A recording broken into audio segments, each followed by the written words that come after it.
জি sir. দেখলাম 13 জন হয়, 12 জন হলো, আবার চলে গেল 2 জন মনে হয়। যাই হোক, জানি না, এনিওয়ে আমাদের উই হ্যাভ টু স্টার্ট।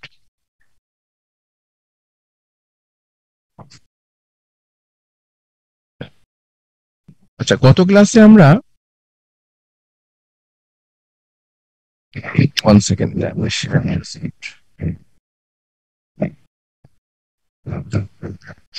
গত ক্লাসে আমরা মার্কেট শুরু করেছিলাম, তাই না? জি নাকি? স্যার, জি স্যার, মার্কেট শুরু হয়েছিল জি স্যার। স্যার, কম্পিটিটিভ মার্কেট এগুলো শুরু করেছে। হুম। তো আজকে আমরা দেখব how we will get the equilibrium for a competitive firm. তো আমরা কম্পিটিটিভ মার্কেটের কিছু বৈশিষ্ট্য বলেছিলাম, যেটা তোমার আইডিয়াল মার্কেট সিচুয়েশন। একটা আদর্শ মার্কেটের জন্য কি কি বৈশিষ্ট্য থাকা প্রয়োজন, and these characteristics may or may not be present in the market we see in our surroundings. কিন্তু ওটা হলে ভালো হয়, আইডিয়াল সিচুয়েশন, কিন্তু ওটা হয়তো অ্যাবসেন্ট থাকে, সবসময় আমরা দেখতে পাই না। পারফেক্টলি কম্পিটিটিভ মার্কেট, এটাকে বেস করি আমরা অন্য মার্কেটগুলো আলোচনা করব। তোমরা কি দেখতে পাচ্ছ যে আমি হোয়াইট বোর্ড শেয়ার করেছি? জি স্যার, দেখা যাচ্ছে স্যার। আচ্ছা, তো perfectly competitive market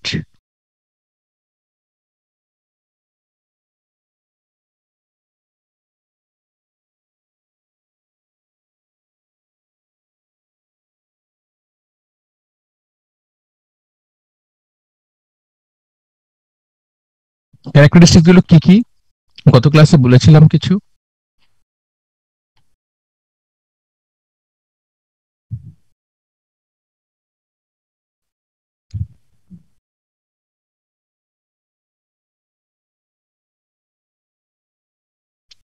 large number of buyers and sellers, যেমন কি হতে পারে বলতো? Large number of buyers and sellers কি হতে পারে? কোন কমোডিটি ক্ষেত্রে হতে পারে? স্যার ডেইলি কমোডিটিস, যেমন স্যার আমাদের চাল ডাল এগুলো। হ্যাঁ হ্যাঁ হ্যাঁ, সেটা হতে পারে। এগ্রিকালচারাল প্রোডাক্ট যেগুলো আছে।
সিমেট্রিক, ঠিক আছে, বানান নাকি? হ্যাঁ, সিমেট্রিক।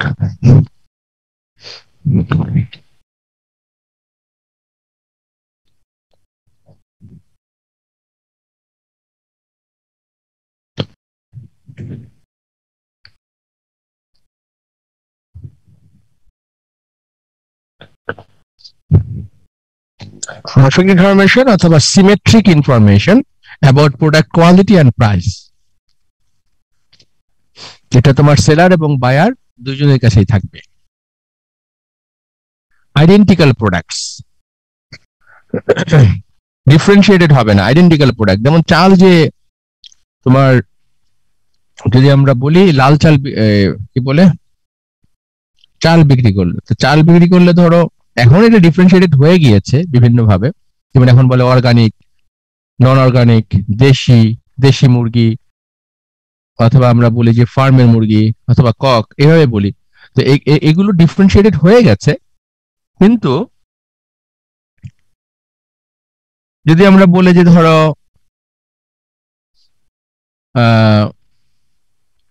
কি বলে নাজেরশাহী চাল বলি, যদি চাল বলি, একটা চালের একটা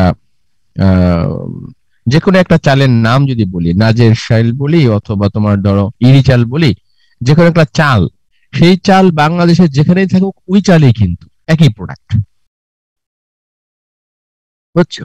তো ওই চাল আবার তোমার ডিফারেন্সিয়েটেড হতে পারে, কেউ প্যাকেট করলো, কেউ প্যাকেট করলো না, কেউ একটু পরিষ্কার রাখলো, কেউ বেশি পরিষ্কার না, এই ধরনের বিভিন্ন রকমের ডিফারেন্সিয়েটেড হতে পারে, সেটা আমরা পরে আলোচনা করব। এটা থাকবে আইডেন্টিক্যাল প্রোডাক্ট, যেমন পালং শাক বা কোনো একটা লাল শাক, সব জায়গাতে লাল শাক একই, হ্যাঁ, কিন্তু এটা ডিফারেন্সিয়েটেড হলে আবার অন্য মার্কেটে চলে যাবে, সেটাকে আমরা মনোপলিস্টিক কম্পিটিশন বলি, সেটা আমরা পরে আসছি। তো আইডেন্টিক্যাল প্রোডাক্ট থাকবে, প্রোডাক্টগুলো আইডেন্টিক্যাল, সেম সেম প্রোডাক্ট থাকবে, ঠিক আছে? আর পারফেক্ট ইনফরমেশন আর symmetric information about product quality and price, দুইজনেই সেলার এবং বায়ার এটা সম্পর্কে সচেতন থাকবে। আচ্ছা, এগুলো। আর একটা হচ্ছে যে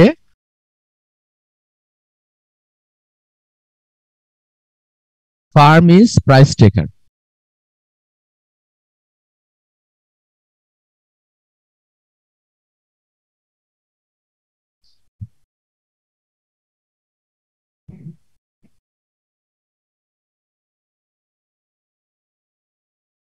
ফার্ম ইজ প্রাইস টেকার। এখানে প্রাইস টেকার কেন বললাম আমরা? ফার্ম, ইন্ডাস্ট্রি হচ্ছে প্রাইস গিভার,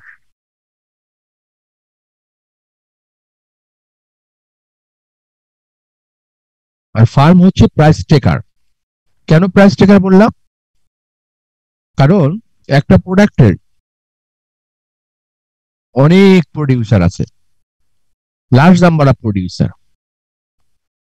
এখন ধরো লাক্স সাবানের দাম অথবা ডাভ সাবানের দাম, সেটা কিন্তু ইচ্ছে করলেই কোনো একটা গ্রামের দোকানদার অথবা কোনো একটা লোকাল এরিয়ার কোনো একটা দোকানদার কিন্তু ইচ্ছে করলে এই দামটা বাড়াতে বা কমাতে পারবে না। এই দাম বাড়াতে হলে ইউনিলিভারকে দামটা বাড়াতে হবে বা কমাতে হবে। তারপর ইউনিলিভার হচ্ছে ইন্ডাস্ট্রি, আর ছোট ছোট দোকানদার যে আছে, রিটেইলার যারা আছে, তাদেরকে আমরা বলছি ফার্ম। তো ফার্ম গুলো তোমার ইচ্ছে করলে প্রাইস কিন্তু তারা ইচ্ছে করলেই প্রাইস কিন্তু তারা ঠিক ইয়ে করতে পারে না, বুঝতে পারছো? ইচ্ছে করলে প্রাইসটা কিন্তু এক সেকেন্ড সমস্যা হচ্ছে।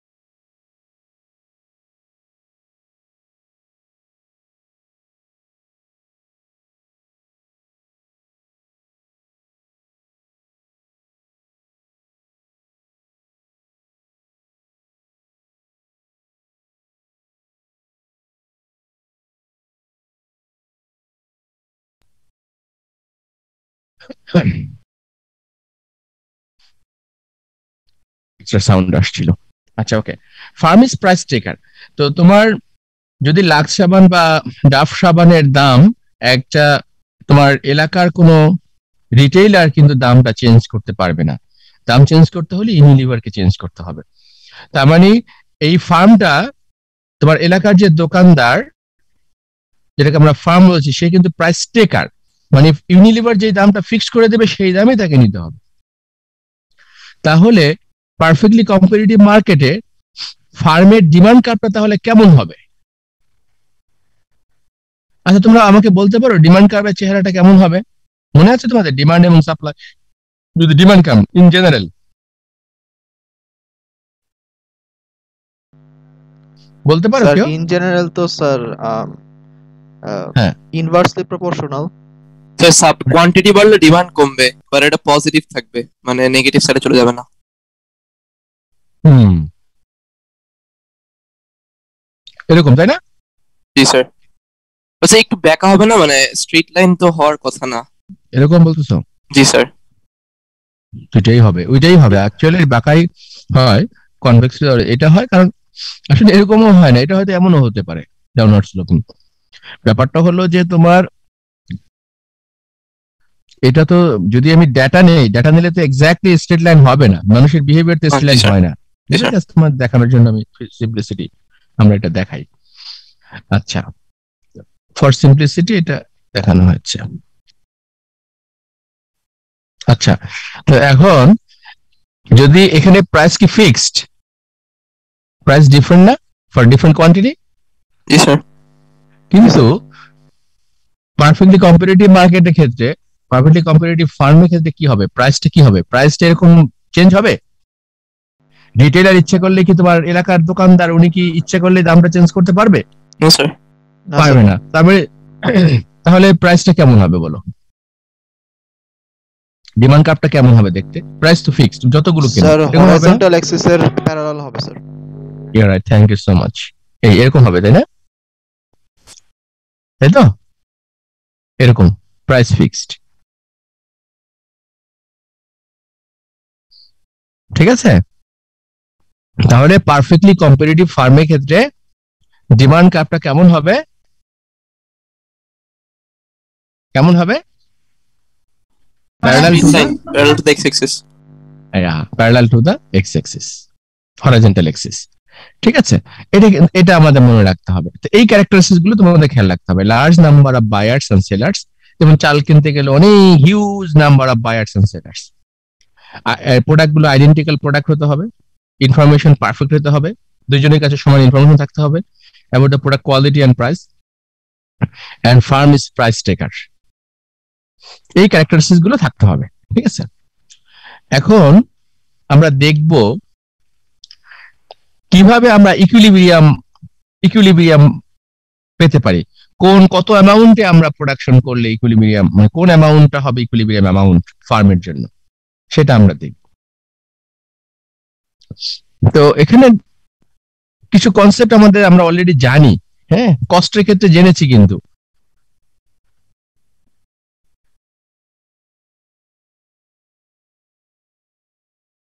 টোটাল কস্ট এটা আমরা জানি। টোটাল কস্ট থেকে আমরা অ্যাভারেজ কস্ট কিভাবে পাবো? Average cost is equal to what? Total cost divided by quantity. Quantity. আচ্ছা, একইভাবে আমরা মার্জিনাল কস্ট কিভাবে পাবো মনে আছে? Sir DDQ of TC।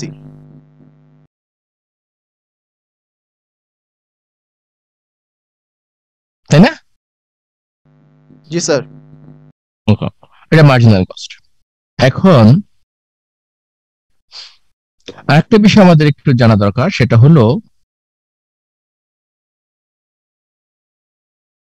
Total revenue.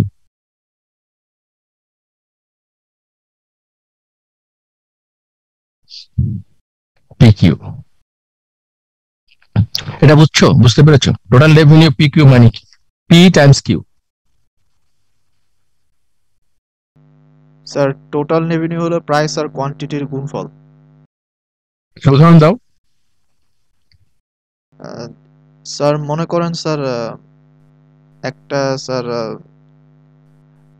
মনে করেন স্যার একটা ফোনের দাম ধরেন কত স্যার, 20,000 টাকা। এখন যদি মাসে যদি আমার 100টা ফোন বিক্রি হয় আর কি, তাহলে 20,000 ইন্টু 100, এটা হবে আমার টোটাল রেভিনিউটা।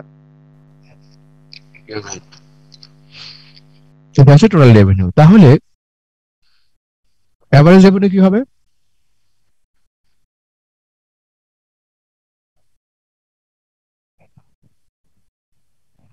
তাই জি না? স্যার। তার মানে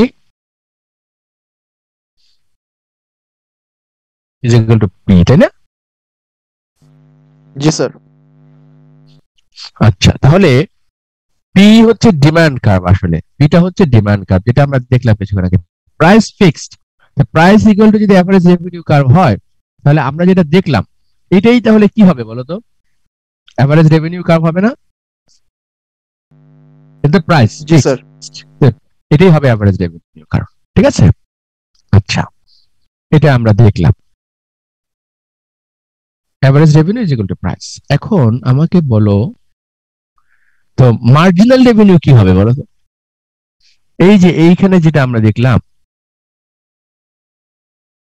ধরো এখানে হচ্ছে তোমার মার্জিনাল রেভিনিউ বলতে আসলে আমরা কি বুঝি, তাহলে সেটা আগে একটু আমরা ক্লিয়ার করি। মার্জিনাল রেভিনিউ কি?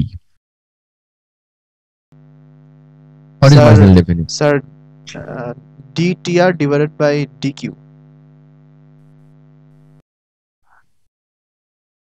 ঠিক তো? অ্যাডিশনাল কোয়ান্টিটির জন্য আমাদের রেভিনিউ কত করে বাড়তেছে। ওকে, তাহলে পারফেক্টলি কম্পিটিটিভ ফার্মের ক্ষেত্রে আমাকে বলো তো, যদি P is equal to 10 হয় ফিক্সড প্রাইস, একটা সাবান কিনলে তোমার 20 টাকা, ধরো যেই কটা সাবানে তুমি কেনো 20 টাকা হবে, তাহলে এডিশনাল অ্যামাউন্ট যদি তুমি বিক্রি করো, একটা সাবান বিক্রি করলে কত টাকা হবে?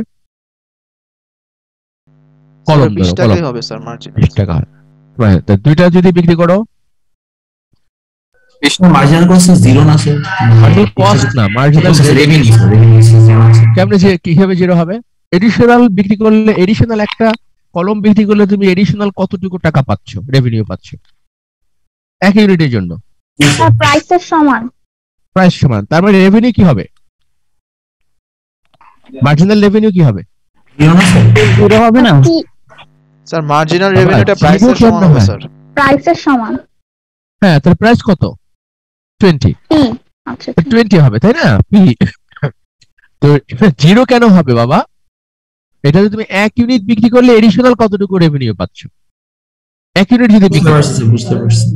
তুমি যেটা করছো মার্জিনাল রেভিনিউ থেকে মার্জিনাল রেভিনিউ বিয়োগ তো হবে না, টোটাল রেভিনিউ থেকে মার্জিনাল রেভিনিউ বিয়োগ হবে। তোমার কথা বুঝতে পারছি আমি।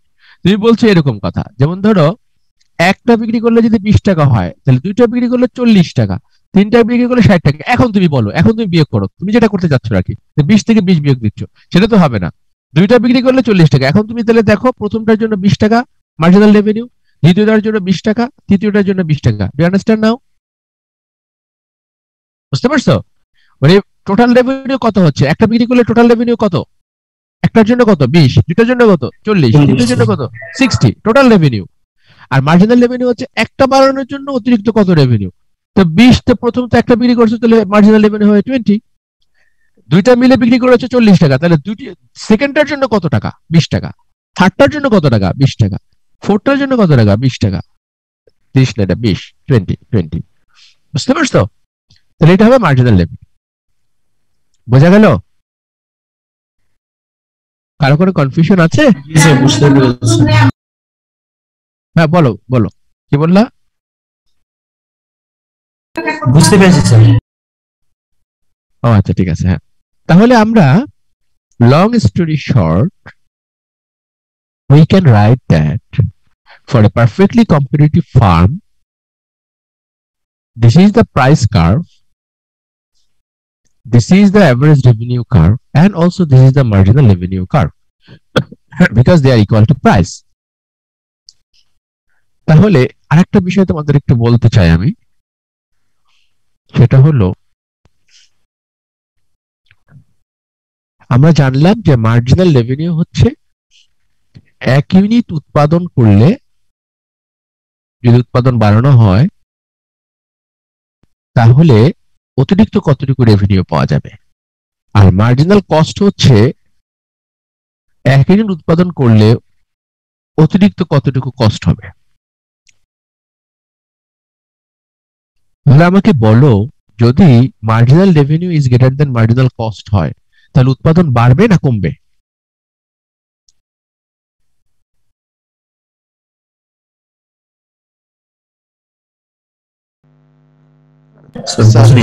স্যার এখানে তো স্যার মার্জিনাল রেভিনিউ যদি মার্জিনাল কস্টের চেয়ে বড় হয় তাহলে তো লস হবে স্যার।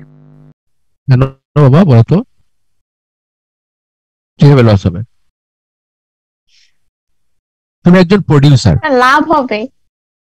লাভ লসের কথা এখানে বলছি না, এখানে বলছি যে উৎপাদন করতে চাইবে না করতে চাইবে না। তুমি এখানে সিম্পল কথা, এক ইউনিট উৎপাদন করলা, চাইবে স্যার, চাইবে বেশি, আরো বেশি বাড়াবে, উৎপাদন বাড়াবে, তাই না? ইনক্রিজেস, কোয়ান্টিটি কি হবে? ইনক্রিজেস, প্রোডাকশন বাড়াবে। আর যদি marginal revenue less than marginal cost হয় তখন কি হবে? উৎপাদন কি করবে? করতে চাইবে না। করতে চাইবে না, কমায় দেবে। সিম্পল কথা না? এক ইউনিট যদি তুমি উৎপাদন বাড়াও, তাহলে তুমি যতটুকু খরচ তোমার তুমি বিক্রি করতে পারো এক ইউনিটের জন্য, ধরো এটা এক ইউনিটের জন্য তুমি 30 টাকা বিক্রি করলা, কিন্তু কস্ট হচ্ছে তোমার, এই ক্ষেত্রে কস্ট হচ্ছে তোমার ধরো 25 টাকা। তারপরে এক ইউনিট বিক্রি করলে পাও 30 টাকা, আর উৎপাদন করতে খরচ হয় 25 টাকা এক ইউনিটের জন্য। তখন কি করবা তুমি? অবশ্যই উৎপাদন বাড়াবা, তাই না? সরি,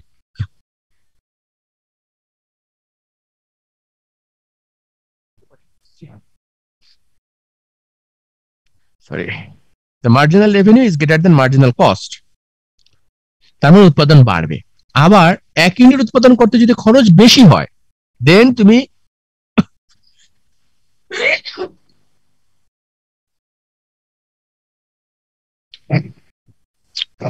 এত ঠান্ডা, হঠাৎ করে ঠান্ডা পড়ে গেছে। খুব সাবধান, সবাই সাবধান। এত সাবধানে থাকার পরেও ঠান্ডা লেগে গেছে। খুব সাবধানে থাকি আমি, তারপরেও এক second, I'll come back by zones.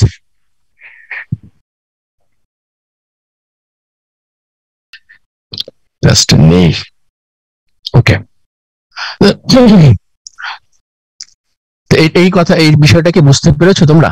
প্রথমে যারা একটু কনফিউজ ছিলা যে মার্জিনাল রেভিনিউ উৎপাদন কমে যাবে বললা, তারা কি এখন বুঝতে পেরেছো? ক্লিয়ার? জি স্যার, বুঝতে পারছি স্যার। তা এখন তাহলে আমাদের ইকুইলিব্রিয়াম কোথায় হবে? কোন সিচুয়েশনে গিয়ে, কোন কন্ডিশনে আমরা একদিকে হচ্ছে উৎপাদন বাড়ানো, উৎপাদন বাড়বে, অন্যদিকে হচ্ছে উৎপাদন কমবে, তাহলে ইকুইলিব্রিয়াম কোথায় হবে? স্যার যেখানে ইকুয়াল মার্জিনাল রেভিনিউ আর মার্জিনাল কস্ট যেখানে ইকুয়াল, সেখানে উৎপাদন আর কি মানে ইকুইলিব্রিয়ামে থাকবে। প্রফিট ম্যাক্সিমাইজেশনের কন্ডিশনটার মতো আর কি। এক্স্যাক্টলি, হ্যাঁ হ্যাঁ হ্যাঁ হ্যাঁ, রাইট রাইট, ওইটাই প্রফিট ম্যাক্সিমাইজিং কন্ডিশন। ওখানে আমরা we ended up with this condition. এটাই হচ্ছে প্রফিট ম্যাক্সিমাইজিং কন্ডিশন, ঠিক আছে? প্রফিট ম্যাক্সিমাইজেশন অপটিমাম কন্ডিশন আর কি। এটা প্রফিট ম্যাক্সিমাইজেশন বলো অথবা হ্যাঁ ঠিক আছে, প্রফিট ম্যাক্সিমাইজেশন অথবা তোমার কস্ট মিনিমাইজেশন, যেটাকে আমরা বলবো অপটিমাম কন্ডিশন।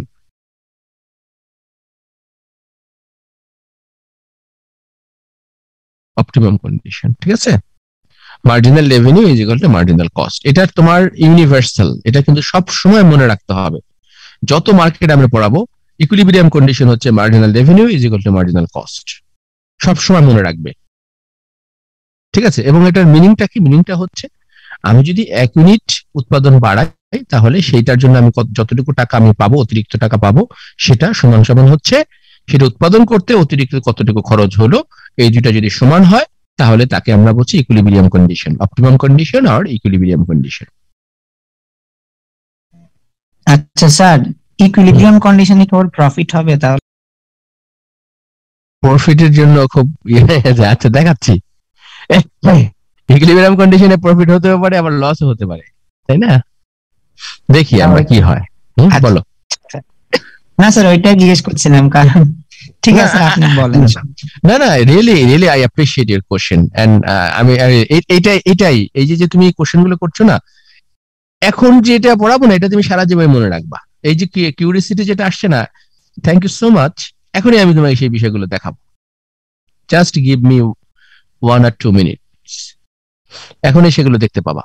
এখন দেখো, এখন পারফেক্টলি কম্পিটিটিভ মার্কেটে তাহলে আমরা কি দেখলাম বলো আমাকে? Price is equal to what? Perfectly competitive market, marginal revenue. আর এখানে কি দেখলাম? Price is equal to what? Marginal revenue is equal to marginal cost. তাহলে আমরা এখানে ইকুয়াল টু প্রাইস লেখা যায়? জি স্যার, লেখা যায় স্যার। তাহলে এখন মনে রাখবা, পারফেক্টলি কম্পিটিটিভ ফার্মের ক্ষেত্রে price is equal to marginal cost is equal to marginal revenue. Remember, অন্যান্য মার্কেটের ক্ষেত্রে শুধু marginal revenue is equal to marginal cost, কিন্তু পারফেক্টলি কম্পিটিটিভ ফার্মের ক্ষেত্রে price is equal to marginal cost is equal to marginal revenue, অথবা বলতে পারো price is equal to marginal cost. Same কথা, একই কথা, একই কথা। মনে রাখবা, price is equal to marginal cost, এটাই বলা যায়। এটা হলো পারফেক্টলি কম্পিটিটিভ ফার্মের ক্ষেত্রে। This is also equal to marginal revenue, but এটা বলা লাগে না, এটা বললেই হয়। কিন্তু অন্য যে কোনো মার্কেটের ক্ষেত্রে যখন আমরা বলবো, তখন বলতে হবে marginal revenue is equal to marginal cost, তখন price is equal to marginal revenue হবে না। যখনই আমরা ইন্ডাস্ট্রির ক্ষেত্রে বলবো তখন কিন্তু ডিমান্ড কার্ভটা এরকম হয়ে যাবে, তখন প্রাইস কিন্তু ফিক্স থাকবে না, কিন্তু তখনও কিন্তু marginal revenue marginal cost equilibrium condition থাকবে। অথবা মনোপলির ক্ষেত্রেও কিন্তু প্রাইসটা এরকম ডাউনওয়ার্ড স্লোপিং হবে, বুঝতে পারছো? তখন কিন্তু প্রাইসের সমান হবে না, প্রাইস ডিফারেন্ট হবে। অতএব remember, for only perfectly competitive farm equilibrium condition is price is equal to marginal cost is equal to marginal revenue. ঠিক আছে? আমরা কিন্তু খুব সিকোয়েন্সিয়ালি আস্তে আস্তে আস্তে আস্তে আগাচ্ছি এবং একটা সুন্দর একটা ইসের দিকে, মানে একটা কনক্লুশনের দিকে আমরা যাব। খুব ভালো লাগবে তোমাদের। এখন পর্যন্ত ঠিক আছে সবাই? এভরিবডি? জি স্যার। জি স্যার। ওকে।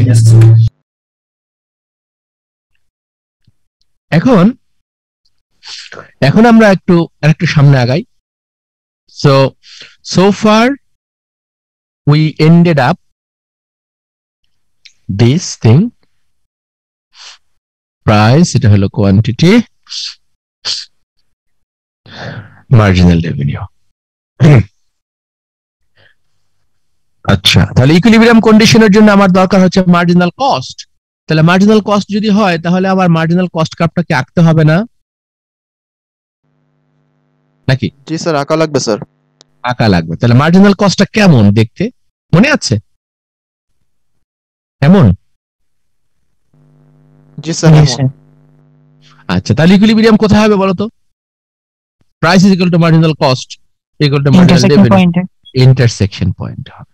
এই যে এটা হচ্ছে ইকুইলিব্রিয়াম পয়েন্ট, এটা হচ্ছে ইকুইলিব্রিয়াম প্রাইস, এটা হচ্ছে ইকুইলিব্রিয়াম কোয়ান্টিটি। এই তো, ঠিক আছে? এখন আমরা পাইলাম equilibrium quantity and price perfectly competitive ফার্মের ক্ষেত্রে।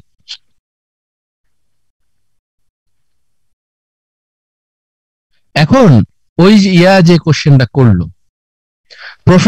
প্রফিট বলি বা লস বলি, এটা আমরা পাইলাম। এখন এখান থেকে আমরা কি পাইলাম বাবা বলতো? বলতো এখানে ধরো এটা যদি 10 টাকা হয় প্রাইস, একটা কলমের দাম, তুমি এখানে 100টা কলম কিনলা, তাহলে আমাকে বলো তো এখানে টোটাল রেভিনিউ কত? 100 into 10 স্যার। হ্যাঁ, তাহলে এখানে হবে 110 ইন্টু 100, 1000, তাই না? Total revenue. তাহলে আমরা যদি প্রফিট বের করতে চাই, প্রফিটের জন্য কি লাগবে? টোটাল রেভিনিউ মাইনাস কি লাগবে বলতো? Total cost.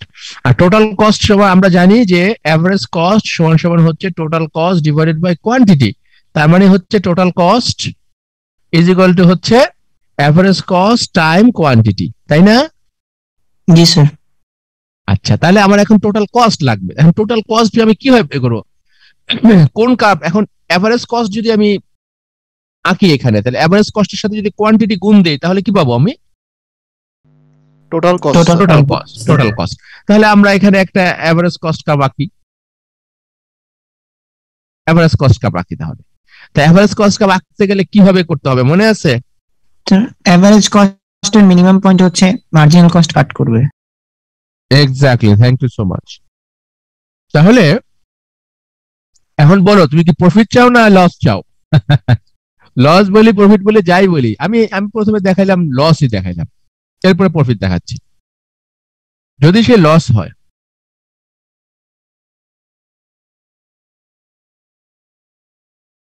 এই যে এভারেজ কস্ট, এই যে মিনিমাম পয়েন্ট, এভারেজ কস্টের মিনিমাম পয়েন্ট দিয়ে মার্জিনাল কস্ট যাবে, ঠিক আছে? এখন আমাকে বলো এই যে কোয়ান্টিটি 100 ইকুইলিব্রিয়াম কোয়ান্টিটি, যখন আমি ইকুইলিব্রিয়াম কোয়ান্টিটি 100 আমাদের, সেই 100 এর জন্য পার ইউনিট কস্ট কত, এভারেজ কস্ট কত, সেটা কিভাবে বের করব? এই পার্টিকুলার কোয়ান্টিটির জন্য যখন সেই কোয়ান্টিটি হচ্ছে 100, কস্ট কত হবে? এভারেজ কস্ট কে বলতে পারে? কিভাবে বের করব? আর এই লাইনটাকে বাড়াই দিব, ওটা এভারেজ কস্ট কার্ভকে যেই পয়েন্টে কাট করবে ওইটার প্রাইসটা। Excellent. Thank you so much. তা এটাকে আমরা যদি আরেকটু সুন্দরভাবে মানে তোমার ঠিক আছে 100% ঠিক আছে, আমরা পারপেন্ডিকুলার রাখবো তাই না? বাড়াই দেবো বলতে হচ্ছে একটু এক্সটেনশন করব, পারপেন্ডিকুলার রাখবো তাই না? লম্ব আঁকবো মানে পারপেন্ডিকুলার হবে। ঠিক আছে তোমার কথা। এইটাই হচ্ছে কি অ্যাভারেজ কস্ট। ধরো এখানে হচ্ছে 12, এটা P2 ধরলাম আমরা, ইকুয়াল টু 12। এটা হচ্ছে অ্যাভারেজ কস্ট। 100 ইউনিট উৎপাদন করতে গেলে পার ইউনিটের জন্য খরচ হচ্ছে 12 টাকা। তাহলে টোটাল কস্ট কিন্তু কত হবে বলো তো? 1200। অ্যাভারেজ 1200, 12 টাইমস হচ্ছে 100, তার মানে 1200। তাহলে এখানে কি লস হলো না লাভ হলো? লস। লস হলো। তো লস যদি হয় তাহলে আমরা প্রফিটই বলবো, এটা হবে নেগেটিভ প্রফিট তাই না? নেগেটিভ প্রফিট মানে হচ্ছে লস। তো প্রফিট এটাকে আমরা পাই দিয়ে প্রকাশ করি। তো টোটাল রেভিনিউ হচ্ছে কত? টোটাল রেভিনিউ মাইনাস হচ্ছে টোটাল কস্ট।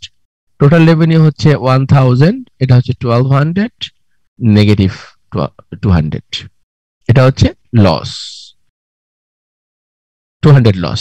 এবং এই এরিয়াটা হচ্ছে তোমার লস তাই না? এটাকে আমরা বলি অ্যাবনর্মাল লস। কেন বলি সেটা একটু পরে জানতে পারবো। অ্যাবনর্মাল লস নামকরণটা কেন এরকম হলো, এটা হচ্ছে অ্যাবনর্মাল লস। এই পর্যন্ত কারো কোনো সমস্যা আছে?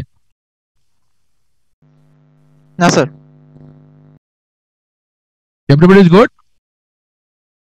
Yes sir.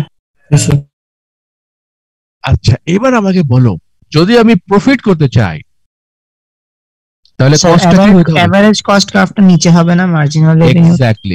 Exactly, excellent, thank you so much. সেটাই হবে। তাহলে সেটা আমরা কিভাবে আঁকবো? সেটা আমাদেরকে নিচে দিতে হবে, প্রাইসের নিচে আসতে হবে। 10 P = 10 যেখানে ইকুইলিব্রিয়াম প্রাইস, আমি কি একই গ্রাফে আঁকবো না ভিন্ন গ্রাফে আঁকবো? এক গ্রাফে আঁকতে পারেন, সমস্যা নাই। আচ্ছা এখন একই গ্রাফে আঁকি, না বুঝলে আবার ইয়ে করে আঁকবো। আচ্ছা এই কালারটা একটু ভিন্ন দিলে ভালো হয়।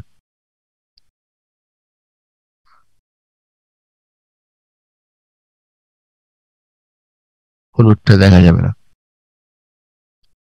কালোতেই।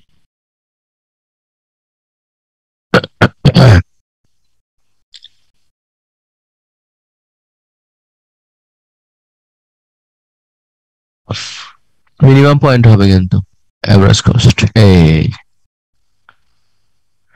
তাহলে এখন আমাকে বলো এখানে এই ক্ষেত্রে 100 এর করেসপন্ডিং এভারেজ কস্ট কত হবে? 100 কোয়ান্টিটি, বলো এভারেজ কস্ট কত হবে? স্যার 100 বিন্দু দিয়ে যে পারপেন্ডিকুলারটা গেছে,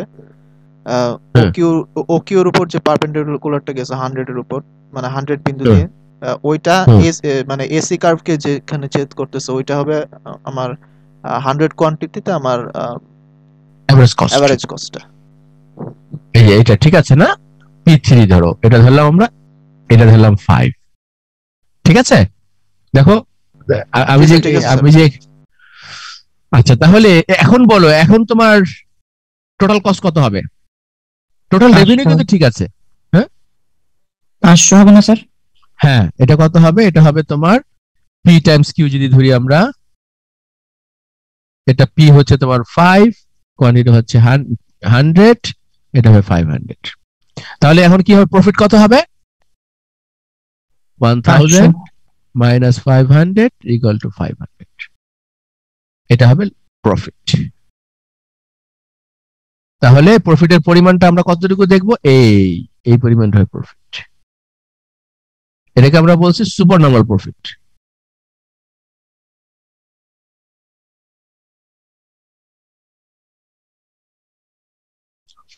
ঠিক আছে, বুঝে গেল? সবাই বুঝতে পেরেছো? Yes sir. অন্যদের কি অবস্থা? স্যার তাহলে লস বা প্রফিট অ্যাকচুয়ালি ডিপেন্ড করবে এভারেজ কস্টের উপর। এভারেজ কস্ট কার্ভের উপরে, কিন্তু ডিপেন্ড তো দুটার উপরেই করবে। তাহলে ইকুইলিব্রিয়াম প্রাইস কি হবে সেটার উপরে তো নির্ভর করবে, তাই না? আমরা যেহেতু এখানে ইকুইলিব্রিয়ামটা আগে বের করছি, তোমার কথা ঠিক আছে যে এভারেজ কস্টটা কোথায় যাবে তার উপর নির্ভর করবে। You are right.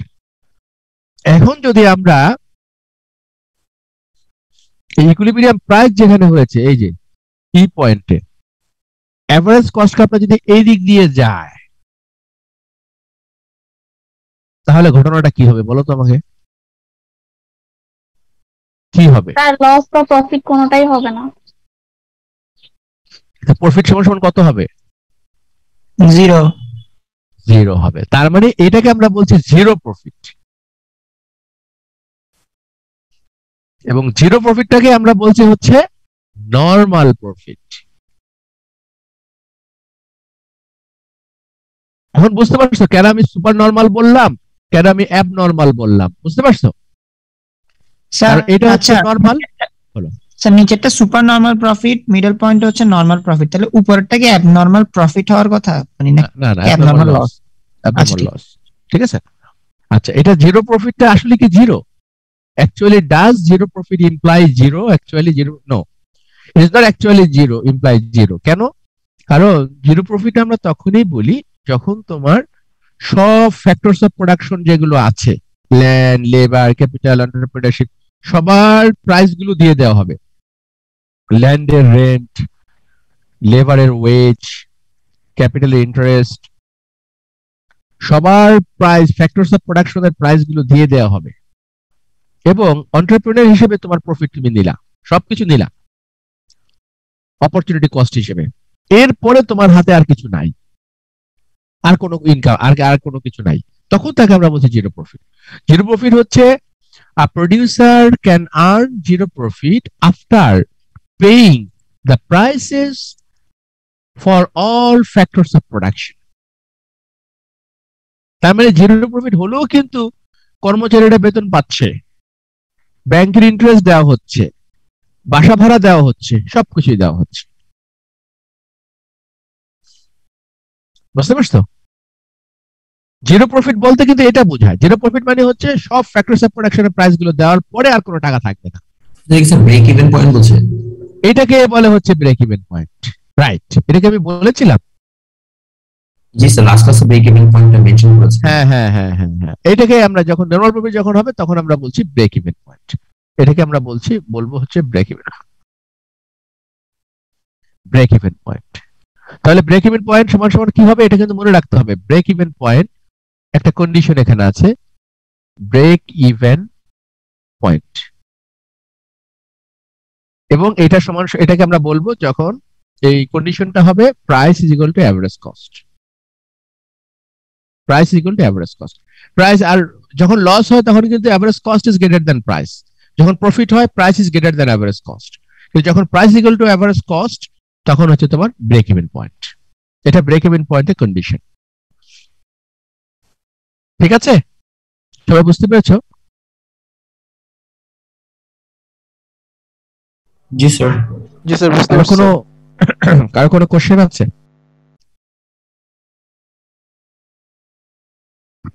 কারো কোশ্চেন থাকলে বলো।